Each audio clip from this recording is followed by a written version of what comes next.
Welcome to the Civic Podcast. What happens when the world's largest economy suddenly slaps tariffs of 20%, or in some instances 250% on its imports? Why this sudden escalation? And what can other countries, producers, and consumers do about this? I'm Markus Wagner, and today we're doing a deep dive into the Trump tariff shock. Why the US has turned to tariffs with a vengeance, why Trump is so fixated on them, and how this, or maybe just his unpredictable strategy, if it is a strategy, is rattling global markets, leaving allies and adversaries alike scrambling to respond, and how it will leave the US worse off. The approach is best described as chaotic, as you'll hear, motivated by a mix of trade deficit obsession, political calculation, and a disregard for process. Joining me today is trade expert Dr. Deborah Elms. She's the head of trade policy at the Hinrich Foundation in Singapore. She previously founded and led the Asian Trade Center and served as president of the Asia Business Trade Association. She's held senior roles in trade policy and research, including heading the Temasek Foundation Center for Trade and Negotiation and serving as senior fellow at Nanyang Technological University. Deborah serves on several international advisory boards related to trade, including UNESCAP's Trade Investment Negotiation Advisor. Keep listening. These tariffs are reshaping the global economy, and the fallout from these tariffs is only just beginning. Welcome, Deborah. It's a pleasure to have you here. Thank you. So we thought we would have this conversation now that the Trump tariffs have not bedded down, but that they've been in place in some way, shape, or form for some time. But we should still start off with a question that at least I received, and I suspect you did as well, quite frequently. What tariffs are and why we have them to begin with? Sure. So tariffs are a way of limiting the amount of goods that come in from foreign markets. They used to be a significant source of revenue for governments. They are less so now for most governments, although developing countries tend to have higher tariffs, partly for revenue reasons and partly just to protect their fairly weak domestic economy from foreign inputs. So over the years, 80 years actually now, we've been steadily lowering tariffs such that pre-Trump, most tariffs by advanced industrialized countries were really small, so 2%-ish on average. But now because of Trump's obsession with this particular tool, US tariffs overall have jumped up to over 20% globally against everyone. And with some markets significantly higher than that, including against China, which is now closer to 150% or higher. Yeah, look, I think you and I had this conversation on LinkedIn at one point where you were like, what, 245% as opposed to 145%? And that must be a typo. And it wasn't, because there are certain products that get much higher tariffs even than the 145 headline that we've oftentimes read.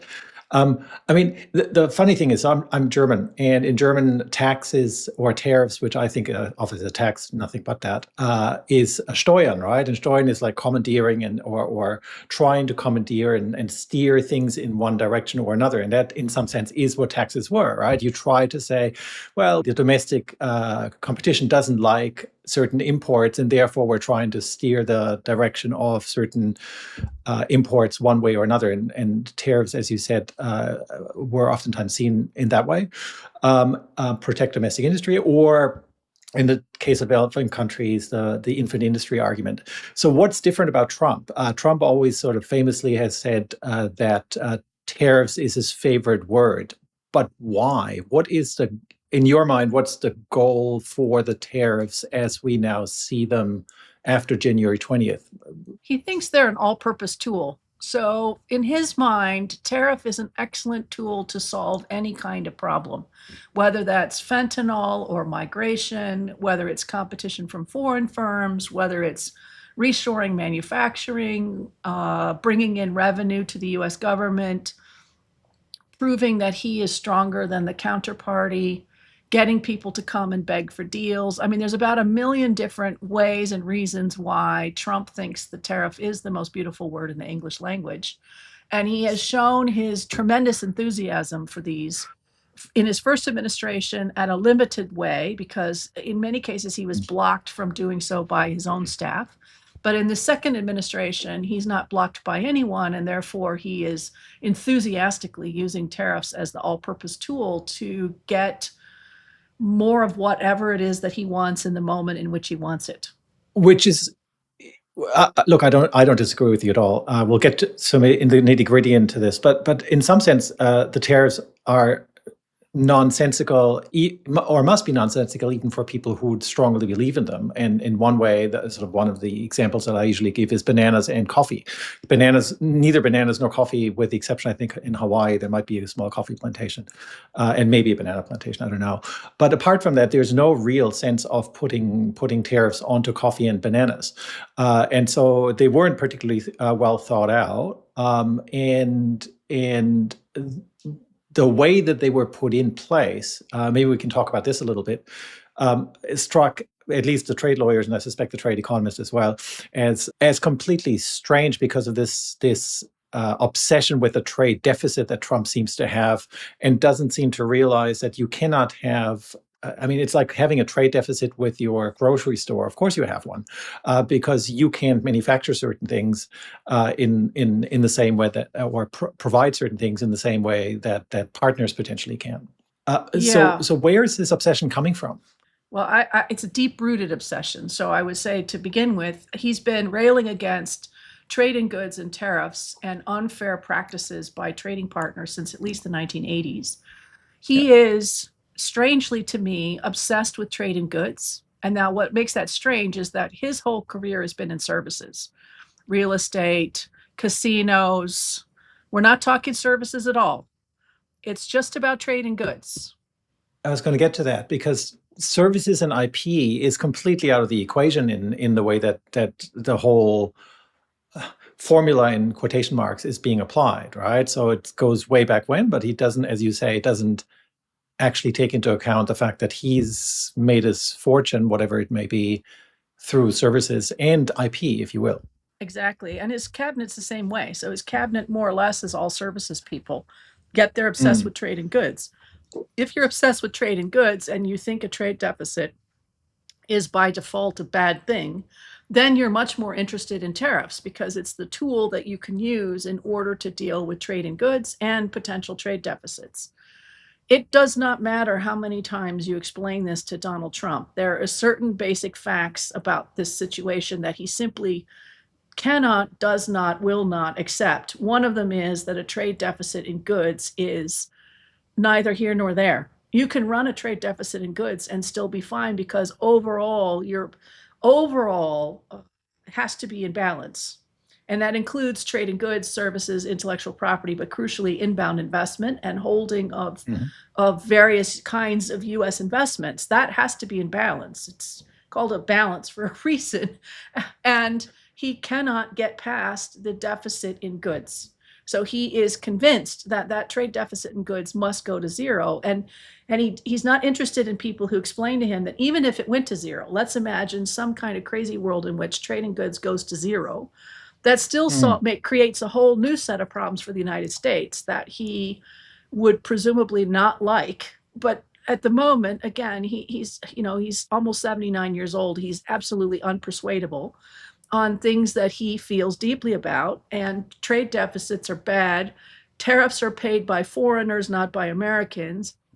And tariffs themselves are a fabulous tool. Are 3 points for him that have been unchanged for decades. Lots of other ideas have come and gone, but those 3 things are really core to his central beliefs.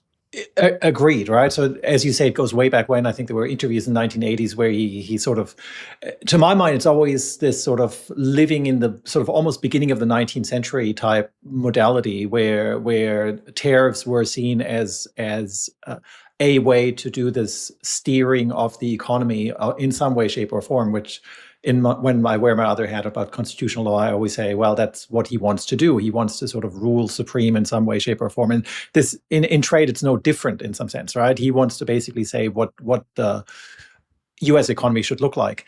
My own take was always, and I said this fairly early on, that there were roughly 3 areas in which how you classify or sort of put them into buckets. One is this reshoring, no longer friendshoring. It's a reshoring effort. And you sort of see this idea that TSMC has promised more investment into the U.S. You see this with Apple and NVIDIA and other companies that have similar plans. But those are long-term trajectories, right? These companies don't make decisions. They might make a decision right now, but no actual effect will take place because some of these plants will take forever to build. And never mind, we don't know what Trump looks like, or the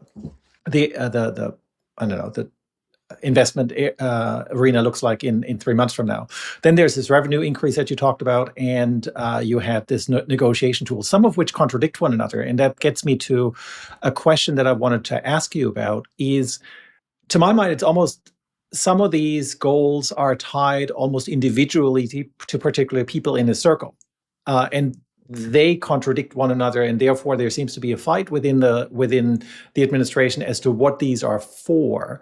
Or is there some benevolent way of looking at this and say, for certain things that make sense, having one of these buckets, and for other things it doesn't make sense? I'm convinced that that's not the case, but do you see that similarly, or do you see there's at least some sensibility in some of the measures taken? So my favorite quote now about Donald Trump comes from David Brooks in 2017, who said something like, "Isn't it amazing that the entire analytical capabilities of the world are spent trying to discern what's going on in Donald Trump's head, and inside his head are 6 fireflies inside a glass jar flashing at random."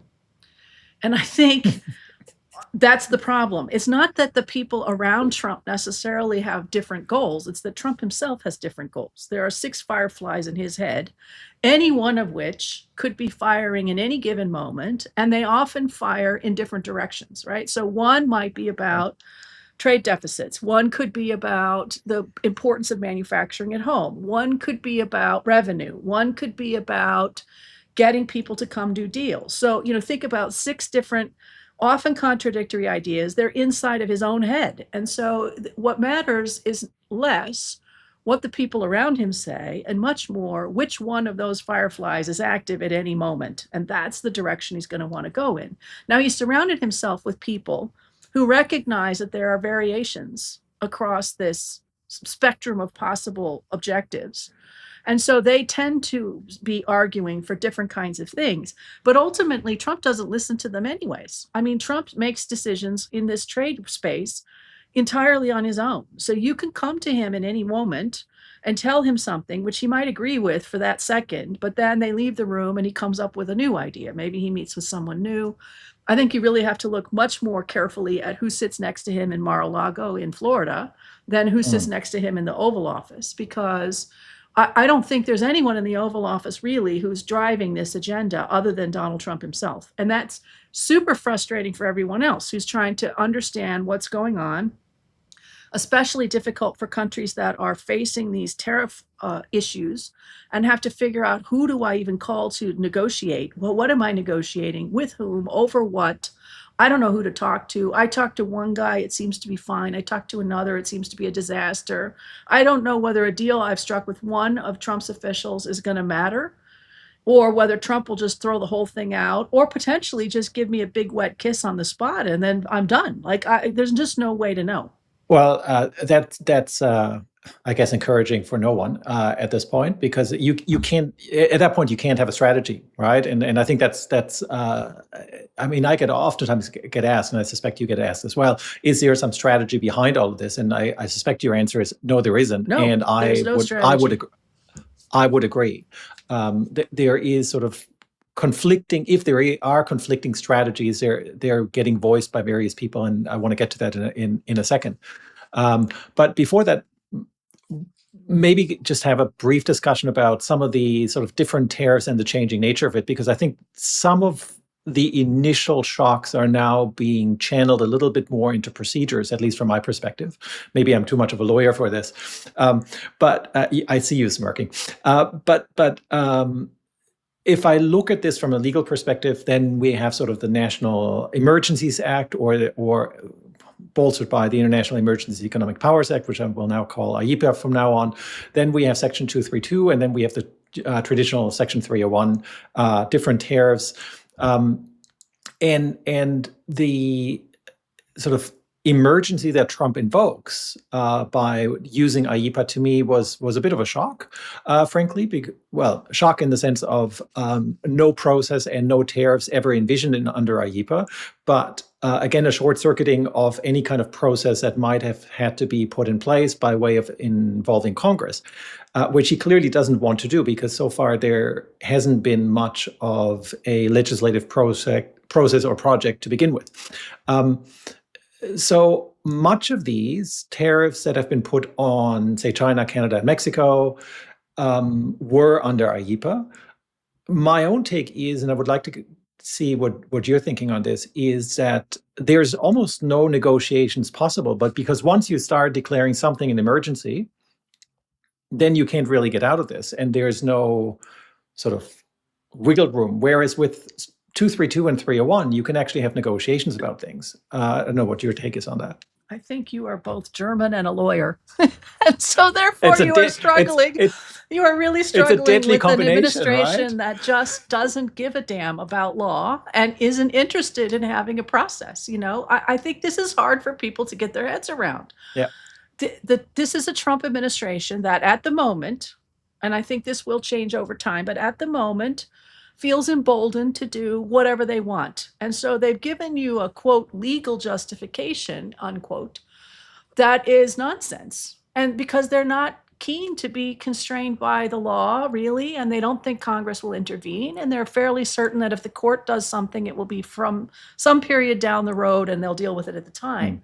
So I don't think you should be looking necessarily to the procedures, the actual tool, the way in which this used to be done as a way of sort of bringing comfort to a process, right? So you could say, well, this IEEPA is completely unprecedented, and therefore we may either all get out from under it or none of us get out from under it, but it does appear, if it's an emergency, that you can't sort of haphazardly get out from under an emergency. It either is or it isn't. It's sort of a half emergency.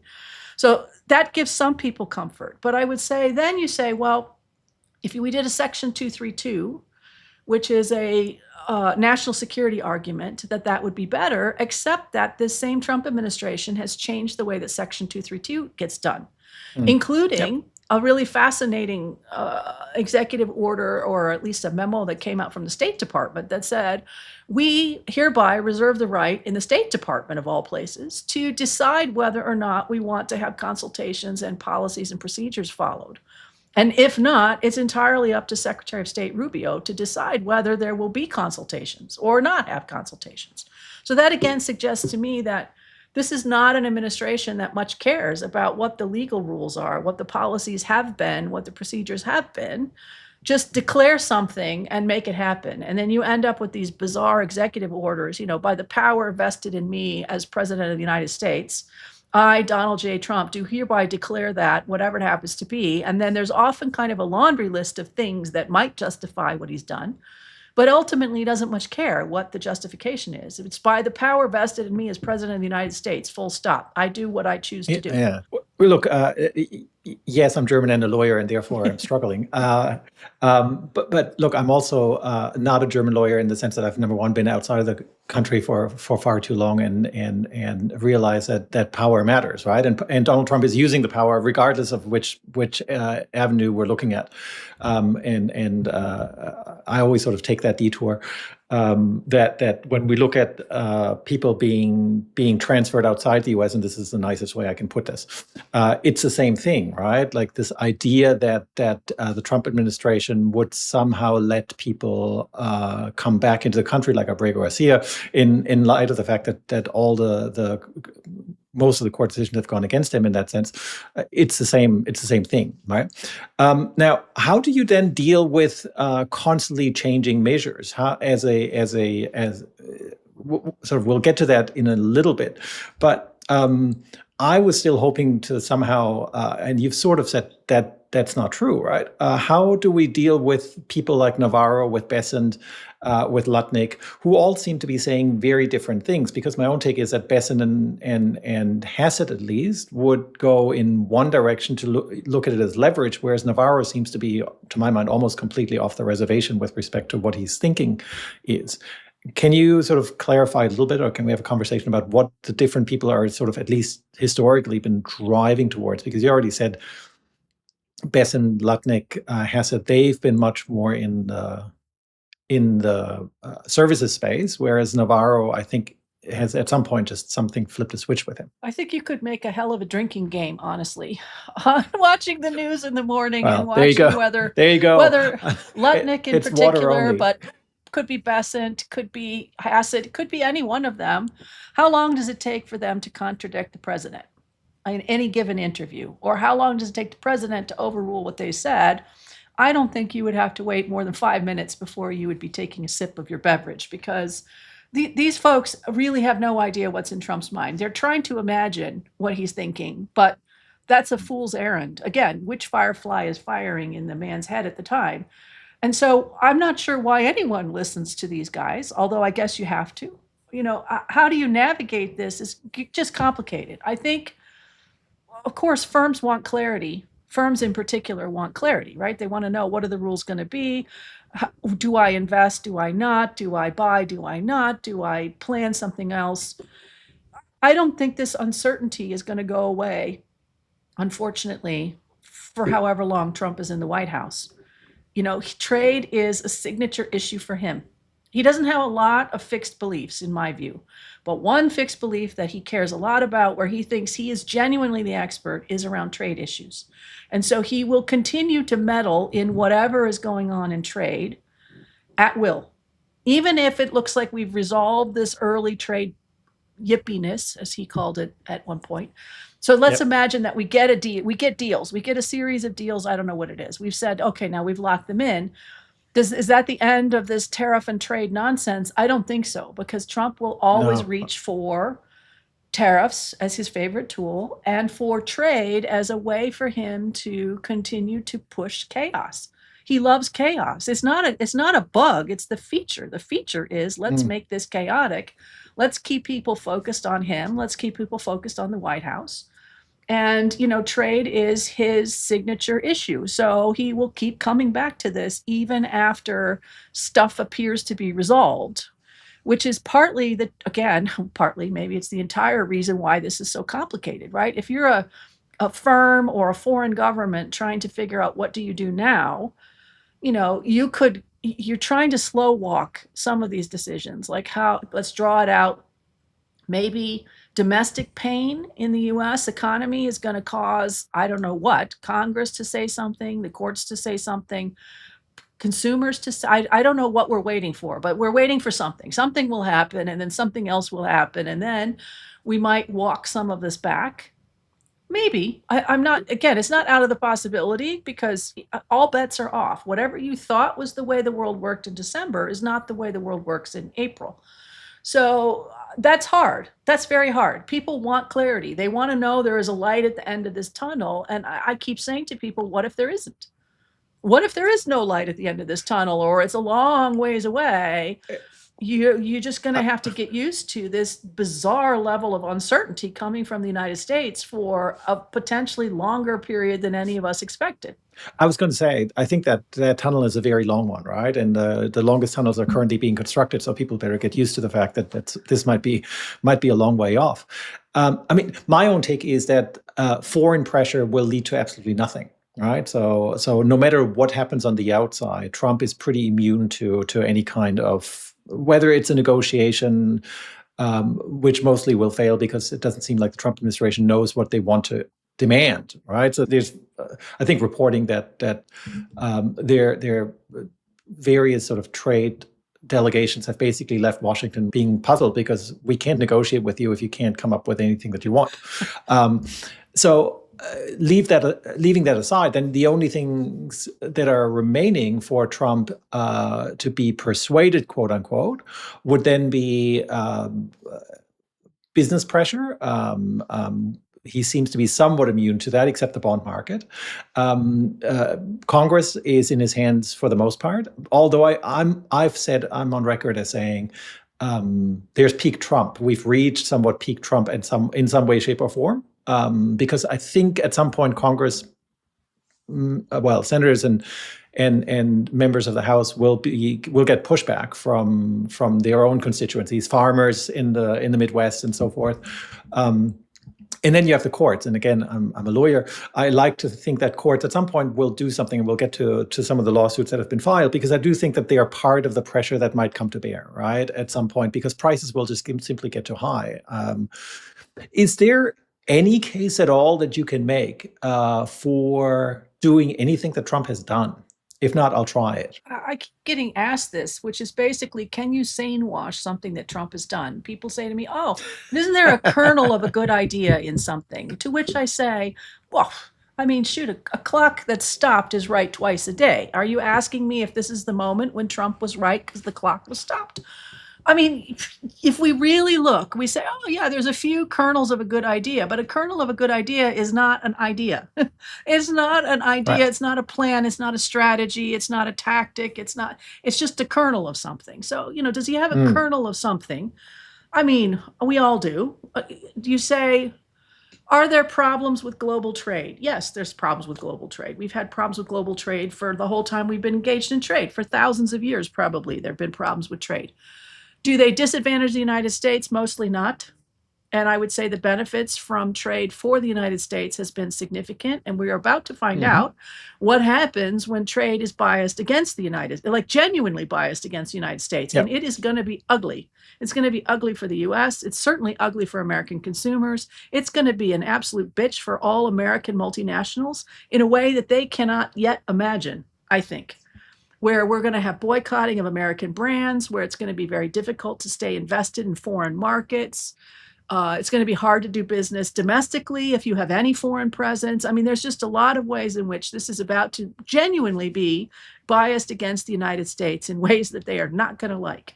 Then you say, well, how are you going to fix it? I mean, this is why I think this tunnel is long, because it took 80 years to get to here for globalization to form the patterns that it has. And I mean, I don't think it's going to take quite 80, but I will be long gone before we actually get to some kind of new system, I think, that is more stable, because that's the level of disruption that we're experiencing at the moment, even after less than 100 days. So, you can imagine, this is only 100 days in. This is not, it will taper off, but it will continue to be bad for, again, however long Trump stays in office. And the damage is significant.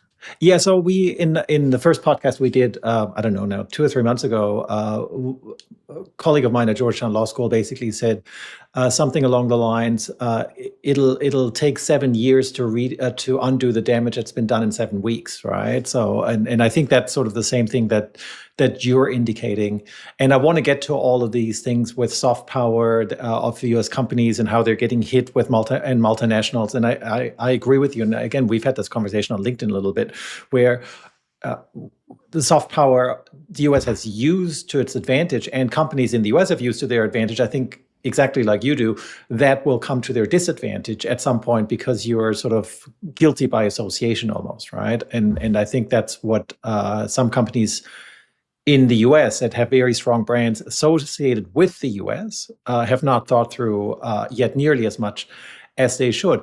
Now, let me try to make the case, and then you can eviscerate me, or rather my alter ego, right? I'm perfectly happy to do this, but I wanted to just try to play this out, and I'm not giving as much credence as it might appear right now to the argument that people like Orrin Cass have tried to make, and others. It's sort of an economic D-Day. We need to sort of sacrifice something in order to get to a greater good. And the greater good is somehow achieved by putting some kind of baseline tariff in, because we want to rejuvenate the U.S. domestic industry.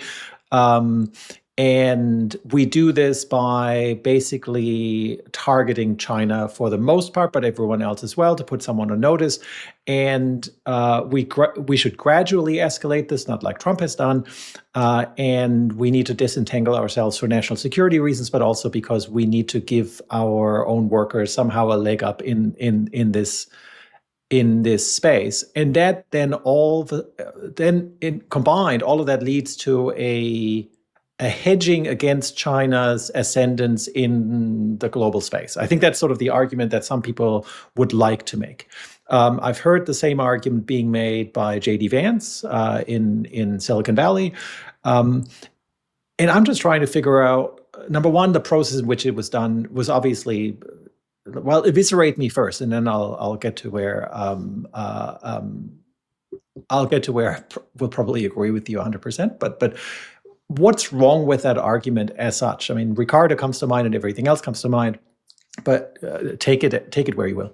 So first, I would say, a policy is bad when it's very hard for you to come up with very many people who are actually making that argument. And I would say many of Trump's economic arguments are supported by almost no one. So an argument is bad when you can't find among a squabbling group of economists more than two who are willing to stand up and say this is a great idea, right? So I think it's a bad argument executed badly that will result in even worse outcomes. That's actually, if you think about it, that's a miracle in and of itself. How often do you really start down the path of bad times bad equals awful? Like, that doesn't happen. Lots and lots of future PhD dissertations and books will be written about this amazing moment that we are living through. Okay, what makes it bad? Let me just take pieces of your argument rather than the whole thing at once. So I just want to say it's not my argument. I'm just a stand-in for an hour. Right? You're trying to, but that's the problem. Like, everyone says, "Oh, please give me someone who can make this argument," and it's very hard to find someone who's good at it because there aren't any. Frankly, there just aren't, because it's just a bad argument. Okay, so let's start with one piece of it. Okay, you say the United States needs to be involved more heavily in manufacturing. First of all, I would say why? Why does the United States need to be involved more heavily in manufacturing? At the moment, the United States is very good at manufacturing. Very good at manufacturing. The numbers out of the US, it's number 2 in the world in manufacturing output. It's number 1 in the world in manufacturing productivity. So per worker output is highest in the United States over anywhere else, including China. Well, if the United States is not good, and it makes a huge range of things domestically in the United States, especially at the high end, high value end, high precision end, et cetera, it's very good. What it does not do is make a lot of jobs in manufacturing. So if you look at the US employment numbers in manufacturing from the 1950s onward, it has been a steady decline in US manufacturing jobs.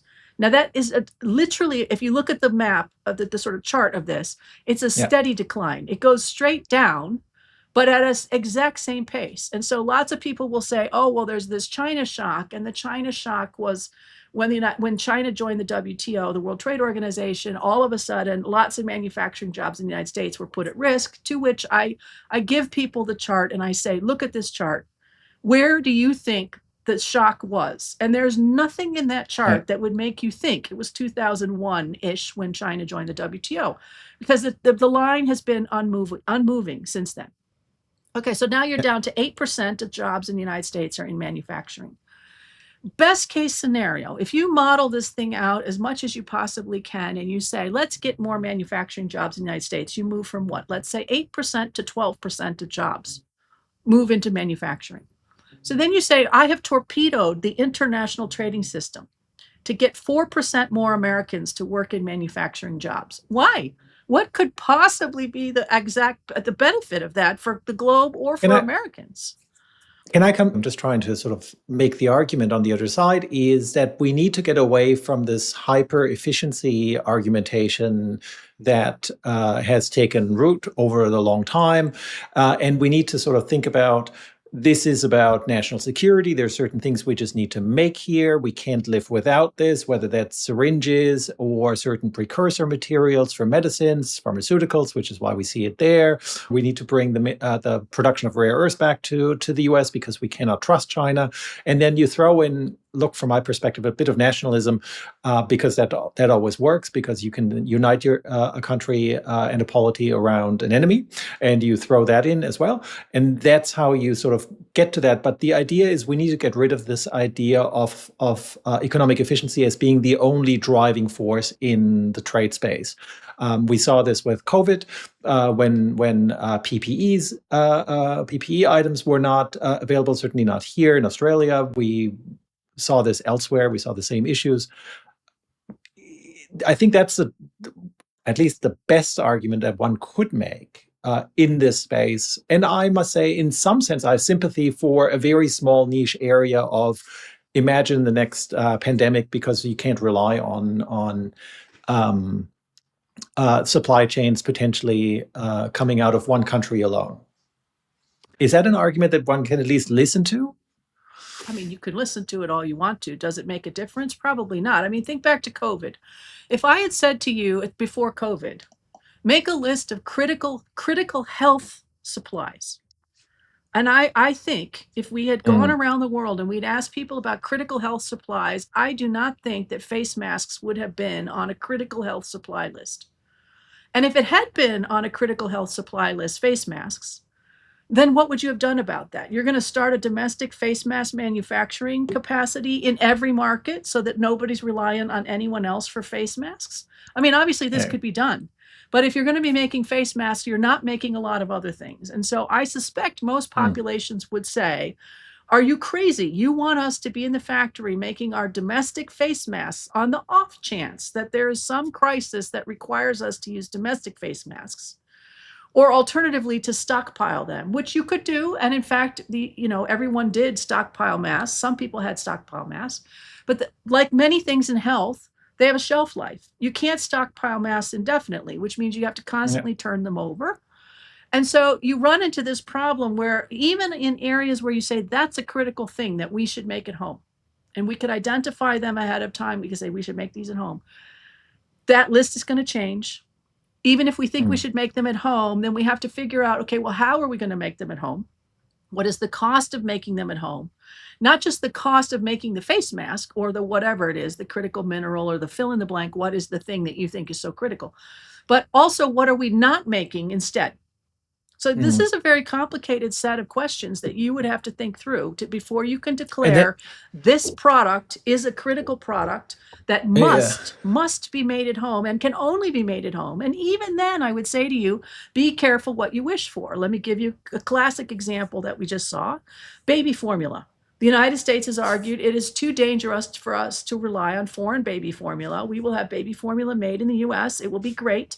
What happens? Because of scale, economies of scale, you consolidate baby formula production into, as it turns out, one factory. When that one factory in the United States, mind you, has a problem, guess what? Now you have no baby formula. This is not just a problem. This is potentially a lethal problem for babies. So I think we have to be careful here that this idea that somehow if we made it domestically, we would have no supply problems is delusional. If you make it domestically, you might not have supply problems, but you don't know that. And you don't know what the cost will be, and you don't know what the consequences will be. So just declaring that we need to make something at home doesn't automatically give you safety and security. And we also don't surely want 180 countries to be trying to manufacture every potentially critical supply domestically, because it will never work. And even if it did somehow work, the consequences of that to our lives would be enormous, right? Then we would all be paying for things that we might someday need in a crisis, but we don't necessarily need like that today. So, I mean, look, one of the reasons I think one of the areas where I think you're right is certainly the capture argument, which you haven't quite said as much, but I think it also is part of that, right? So once you have an incumbent on the face masks or whatever it may be, the economies of scale work, but also the incumbency argument works, because then you say kicking someone out of that position is much, much harder than allowing for that to happen, right? And so then the lobbying comes into play and all sorts of things that I suspect, I think you are probably more amenable even than I am to that particular argument. Just knowing, I think, where you're coming from, I might be sort of a bit more sympathetic to some of these things. But I do think you're right. If we transport ourselves back to, I don't know, 2019, December, what would we have manufactured a year later is probably not the masks, right? Then it would not. And I would say, let's just remember how COVID went down. Yes, we had some supply chain shortages early, but what happened? We very quickly pivoted and were able to get PPE in places where it was to where it needed to be. We very quickly had firms that started making face masks. Local firms that diverted from making something else into making face masks. We had firms that quickly went into disinfectant production. So I would argue, actually, the supply chains we have worked.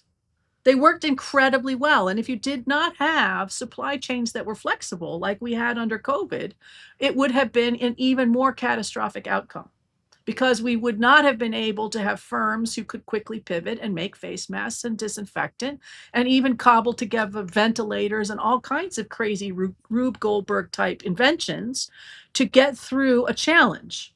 And now, if you think about what is the future problem that we might face, it could be a million things. Would we need face masks again? Maybe, maybe not. Maybe we need ventilators, maybe not. And so I just think that for a government to declare this is a list of critical things that we must have and we must make them domestically is often a fool's errand. Could be done, but it is going to be very difficult and very expensive, and it requires government to have skills that governments typically don't have. Governments are not in the business of making stuff, and so it's very hard for them to say, actually, and this is where we got stuck in COVID. You could make the final thing, but the problem might have been, I don't know, the little rubber band that attached your face mask. That's a critical problem. Now, who in government would have known that the little rubber band or the little attachment of the rubber band to the face mask is where the gap is going to be? No, I don't think anyone would have known. And so all I'm saying is that the easy argument to make is that we must make things at home because we're safer that way. And I'm saying, I don't think you are. What happens if that one factory that you have domestically has a flood, a fire, an earthquake, a tsunami, a typhoon, a who knows what, terrorist activity, something, somehow it goes offline? Now what? Now you've made your situation even worse because you don't have access to this larger market. You've walled yourself off. You've said we're going to be safer if we're a fortress. And I don't think, if you go back in your head, give me one country that has walled itself off from the rest of the planet that looks better to you than what we have today. I don't think anyone's dying to get to North Korea and live there, right? Like, this is not. Let me push back sort of one last attempt at pushing back, right? The flip side of it is, okay, so government bureaucrats can't figure out that you need the little headband, right? Or that you should not rely on one individual source. But the flip side of that argument, I think, in the Trump world is, well, at the moment, we're relying on one individual source called China. And therefore, we're targeting specifically sort of China, or at least some of the little bit more enlightened people, I would say, make that, at least that argument, that we should not put all of our eggs into one basket. And I think that argument, I think, at least is worth listening to. And then the question is, what do you do about it? My own take is, what you should have done about it is build allies and alliances, if that's what you wanted to do, which is, I thought, what initially the CPTPP was, or the TPP that then morphed into the CPTPP was. If you looked at the early slide decks that were released at the time, I think that's what they were. So I want to get to that in a moment. But before we get there, the times of crisis, I want to be optimistic even as a German, is a time of crisis also a time of opportunity, right? Because I think, like I mentioned this before, I think we've reached peak Trump in some way in terms of the support that he has. I think the fight back is starting in some ways, and I'm not particularly sort of in the corner of resistance per resistance' sake, but I think there is an element of, there is some fight back happening. We see various lawsuits happening. I suspect you're more skeptical even than I am, but at least there's something there that puts things on record that say the state of California, together with Gavin Newsom, and of course he had to be named because I think he wants to run in 2028. But there are also companies that themselves put those same type of lawsuits and arguments in place. We don't have to look at the merits of these. But what's the silver lining, the light of the end of the very, very long tunnel? We're still less than 100 days in, and we have 4 years to go. What is the light of the end of the tunnel that you could see if you're trying to make it, think the world is a better place, and you don't drink water like I do, and have some imagination as to what that world would look like? Well, certainly every crisis brings a set of opportunities. And I think we do have an opportunity here to say, if you're going to make a global trading system fit for purpose in 2025 and beyond, what would it look like? Because we have had difficulties in the system that we're in, making changes, making adjustments. We've had rigid, inflexible members in the World Trade Organization. who have blocked a lot of forward progress. Could we take advantage of this and unblock some of those issues? I would love to see that. I would love to see that. I would love to see more regional trade that actually works as intended. So I'm not without optimism about the future, but I do think that from the US perspective, it's a challenge. I think there will be a lot more trade without the United States, for sure.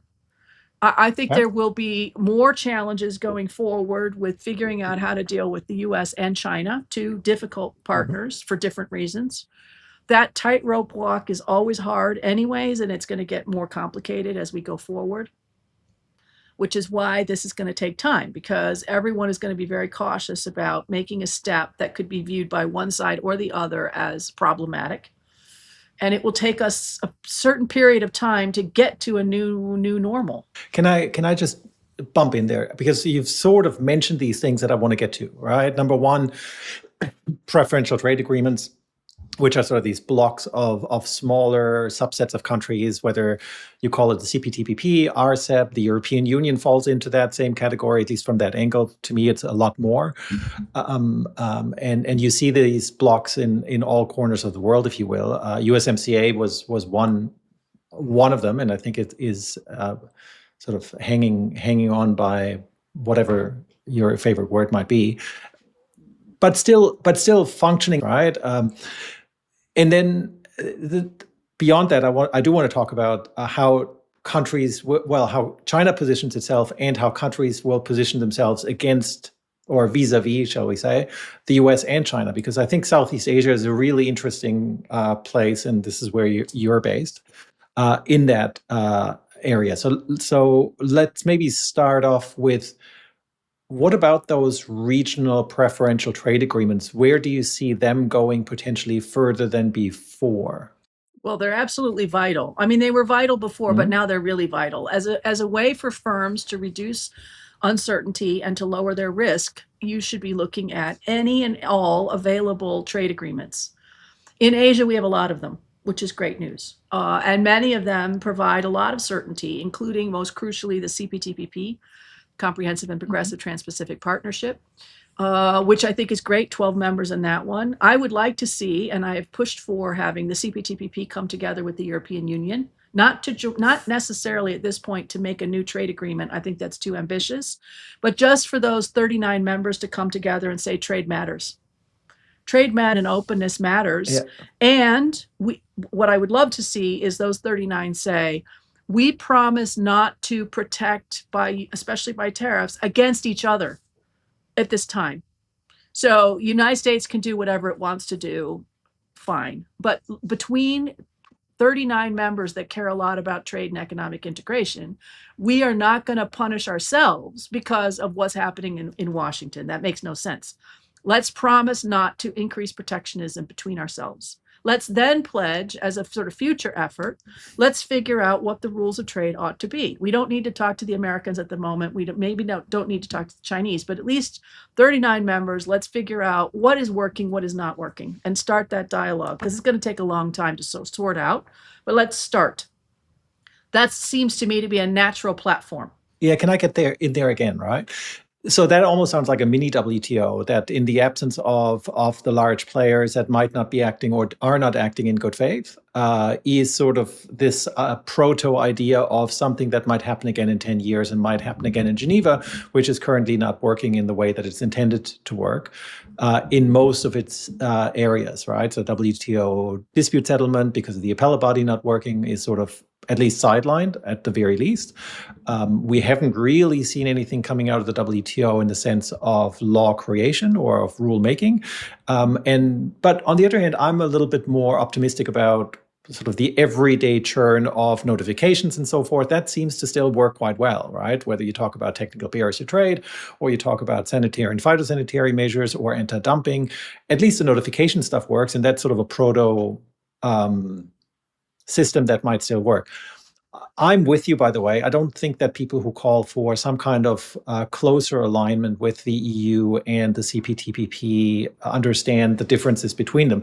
But my question to you then also is, what are countries or jurisdictions willing to give up on in order to sort of move forward in that space? Because to my mind, thinking international trade without the US as a major player still requires a give and take of certain things that jurisdictions are not willing to so far bargain over, right?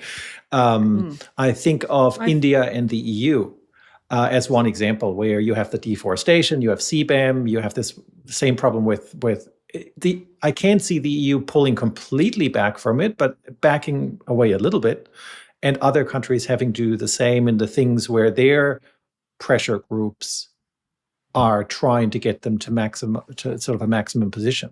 How do we get there? Well, I think that the first issue is you have to recognize the world is not the world that we lived in December, period. And of course, it's exemplified by what Trump is doing, but it's not just about Trump. It's really Trump has just basically he's taken the global trading system, smashed it on the floor. Now, we can all argue about whether that should have been done, whether it should have been done that way, et cetera, but the reality is it's lying in pieces on the floor. So now the question is, what do we do with that? How are we going to rebuild? Are we going to make it the same as before? I don't think so. The pieces are too small. Do we take the pieces and we make it into, I don't know what, multiple pieces of pottery? Do we make it in, it used to be a vase, now it's a plate? I have no idea. But the point is, the first order of business is to recognize we are in pieces on the floor. And so ideas that you had in December, you need to rethink. Is this genuinely what we need now? Or is this a legacy of before? And so, some stuff has just got to go. And I would say the Europeans, for example, on their trade and sustainable development agenda, again, I'm all about trade. I love sustainable. I like development, et cetera. But the method in which that was being pursued was not winning the EU a lot of friends and family in the developing world. Let's rethink that. Let's actually sit down and say, what were we asking people to do and why? Is that a core goal? And if so, why? And if not, can we change it? Can we jettison it? Can we adjust it? Can we make it more fit for purpose? I think it's incumbent on the EU to figure out what are the policies it's pursuing that are a problem, get rid of those. And the same thing with the counterparties. We've often had resistance from other places for, again, sort of larger complaints, but maybe those are no longer necessary either. So I think the crucial part for me is the world is different. Fundamentally different. I and if you do not recognize that, then what you cannot do is pursue whatever it is you were pursuing. So let's put ideas on the table that would have been killed off quickly. Take ideas that we think are given and ask, are they actually necessary? Are they necessary exactly as they are? Is there room for flexibility? Let's take this crisis and turn it into an opportunity and figure out how can we make a world that is better fit for purpose going forward, including, and I think that for me, this is a key element of this, how do we ensure that we get growth and economic development for most of the planet in ways that are, again, that work for them? Because if you think about where are most people living, it's in developing countries. And they need to be able to think that at some point, and hopefully not so distant, they have growth and economic opportunities. And that we haven't created a system that keeps them poor forever. Like, how do we make, again, if you're starting over, I don't want to start from scratch, just to be clear. We do have the pieces on the floor. We can pick them up. We don't have to start from nothing. But how can we take those pieces and make something that is actually more attractive to us all now? Look, I think that's right. Ideally, in some kind of cooperative rules-based order that we thought we had, right? Where larger players and smaller players actually talk with one another, they negotiate with one another. And look, my own take is, having spent a fair amount of time in Asian countries right now, is that some of the concerns that, say, the EU has with sustainable development are actually concerns, and potentially national security concerns, for the very countries that sometimes don't want to adopt them, right? And when I'm in India, I sometimes say, well, I understand all of these concerns and economic development concerns, but sea level rise is a particular issue, even for national security purposes. When you think about Bangladesh and its history with India and West Bengal, or Bengal more broadly, is susceptible to large populations moving, and they will not be moving east, they will be moving west, which then puts strain on India. So I think there's I think that and we're not going to solve this right now, but I think that I agree with you, that has to be the way forward in some sense, right? So let me shift over to companies. What do companies do in all of this? My own take is, think about the company, a small business that placed an order prior to the tariffs coming into place. They will either have to eat that tariff up, or they will take the penalty that must be in the contract somewhere. I've looked at a McKinsey post that I thought very helplessly basically said the same thing we're all saying at this point. There's vulnerability in the supply chains. We're looking for alternatives moving out of China, but then where do you go? Do you just take a temporary hit? Are there nevertheless big changes underway? What are the insurance costs for importers? That's, I think, one thing that most people don't have on their radar screens: bond sufficiency. Rules of origin taking a much greater importance than they probably ever have. My own take is we need to start thinking about this without the US and making sort of the US a market that is nice to have, but not crucial in some ways. I see you nodding right now. So are we thinking in the same direction? Or because Yes, at some I point, think so. and the reason why I say this is simply because the uncertainty with respect to the US is so high and the potential for change is so great that you cannot possibly react to that as a manufacturer or a company. So you have to basically say, yes, maybe my most lucrative market is out of play for a few years, but I'll come back to it when it's gone back to sanity. I think this is a decision. I mean, right now everyone's frozen, but you can only stay frozen for so long, especially Yep. if you're a small business. You don't have the cash resources to stay frozen for months on end. So you will have to find alternatives. Now, the advantage for me of being in Asia and having lived here for so long, and why I'm still here, is that we do have options that you don't have elsewhere. Crucially, all of those other trading arrangements. So I sit in Singapore. Singapore has 29 functioning FTAs, I think. All of them give different kinds of benefits depending on which markets you want to be in. And I think it's been too easy to trade with the United States in many respects. And very lucrative, right? Why would I go? If I was a firm, I totally understand it. Why would I go anywhere else if I can make 3 times the money going to the U.S.? I get it. But if you can't do that anymore, then you better now dust off all kinds of other alternatives. And maybe you have to make different things. Maybe you make them at different price points. For some firms, this is going to be an unnavigable mess and they're just going to fold. And that's awful, but there you go. For some firms, they can pivot. And I think the sooner that you figure out that pivoting is necessary, the easier it will be, especially for the smaller firms, to survive what is going to be a lot of turbulence. And I think the smaller firms should take some comfort in the fact that the larger firms are equally at sea, and they will also be looking for new partners. So if you're an attractive partner, then you're going to be an attractive dance partner, regardless of what dance we're in. And I think that's very helpful for small businesses. So make sure that you're very clear about what it is you do, how you do it, why you do it. You market yourself well, because there will be a lot of companies who are looking for new dance partners, and you could be very attractive in that search.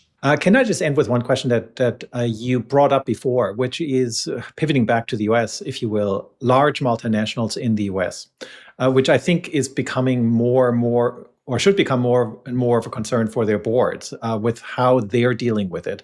I think I saw you on LinkedIn and a few others. The Financial Times has written about this. And if you go back to sort of this soft power driving some of the successes of multinational companies, it also is an Achilles heel in some sense. Where do you see the biggest problems for multinationals apart from the supply chain issues and just having to navigate that? I think this is a real challenge that's still yet to be unpacked, especially by people who work in American multinationals. So, for decades, if you worked in an American multinational, you had a certain sort of pride and a certain swagger because your firm largely was global and was, viewed as some of the best companies that there are, the best companies to work for, the best places to work in, with the most innovation, the most, you fill in the blank what. I mean, it depends obviously on the company, but certain amount of sort of pride. And in some ways able to dictate to others what to do in other places, I think, right? So just to add to that. Yes, because you sort of were, and this is, of course, an exaggeration, and not every multinational from the US looked like this. But in some respects, you were sort of the colossus astride the globe, and you were They're able the to top dog, do right? what you wanted to do, when you wanted to do it, how you wanted to do it. If you picked up the phone and you called the prime minister's office, you often got in. I mean, that is amazing. That is not what's going to happen going forward, I'm afraid. And I don't think the Right. individuals who work in these companies are yet prepared for what that looks like. Companies are not prepared for what that looks like. They are used to having a certain level of access that they're not going to have. They're used to having a certain deference, which is now vanished overnight. They're used to having rules that align often with the American rules, right? So if I'm going to make new product standards for something, I might have aligned to the Yep. US, but I might not do that going forward. And there's just so many issues that I think are on the agenda that are going to be a shock and a surprise in a not good way for American multinationals if the longer this continues. Because it's going to get, I mean, even I, as an American, so I am an American, lived in Singapore now for 20 something years.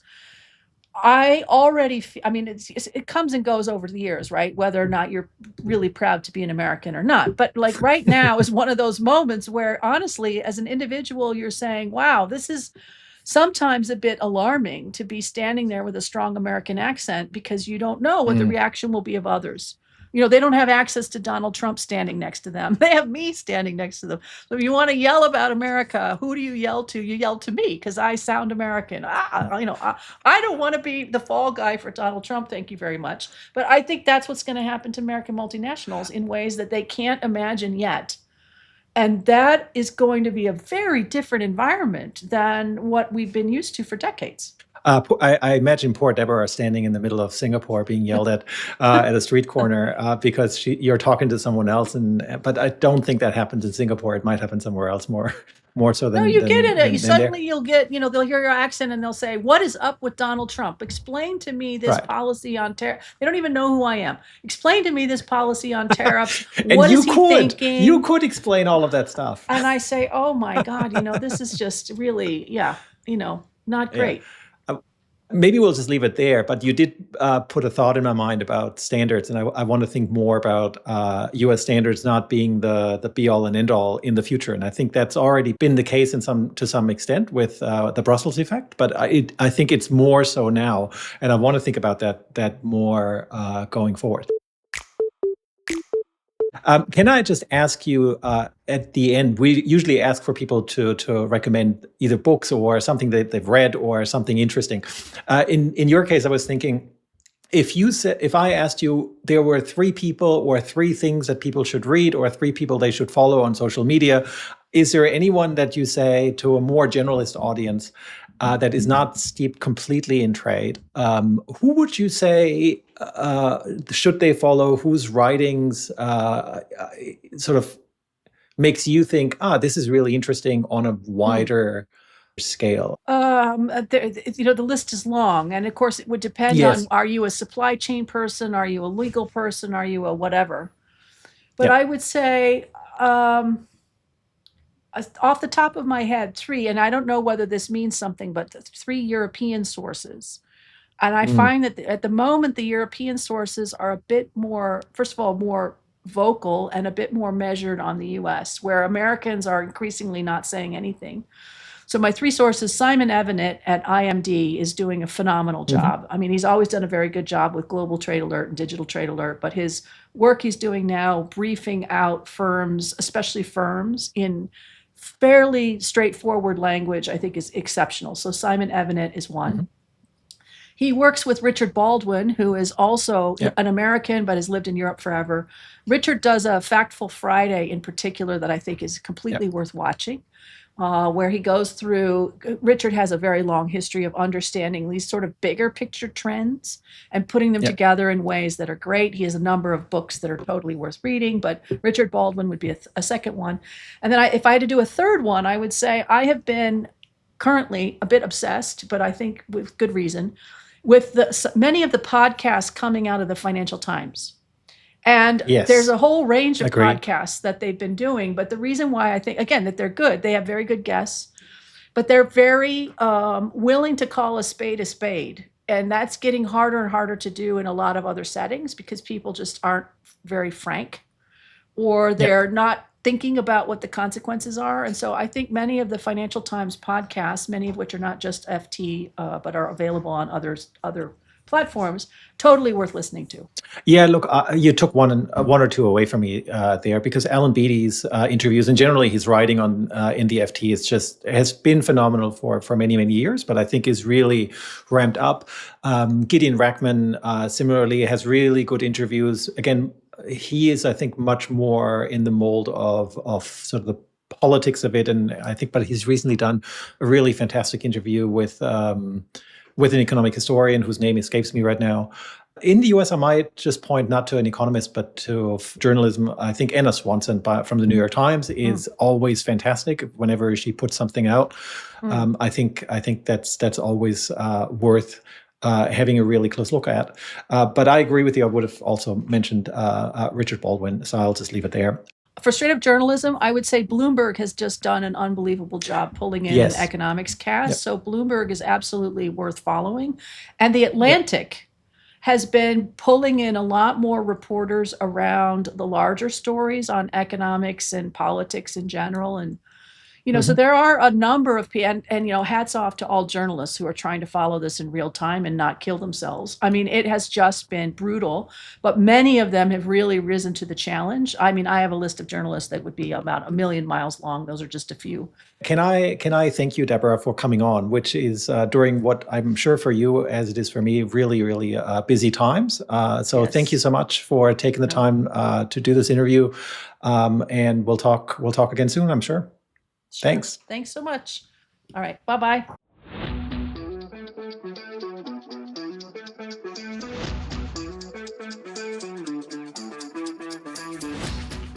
The Civic Podcast is presented by David Turner and myself, Markus Wagner. Help us spread the word by telling others about the podcast. For more information, visit us on thecivicpodcast.com. Our handle on the socials is The Civic Podcast. The production team consists of Irene Bijou, Justin Bortignon, Jacqueline Malafay, and Jacob Malby. On behalf of David Turner and myself, thank you for listening.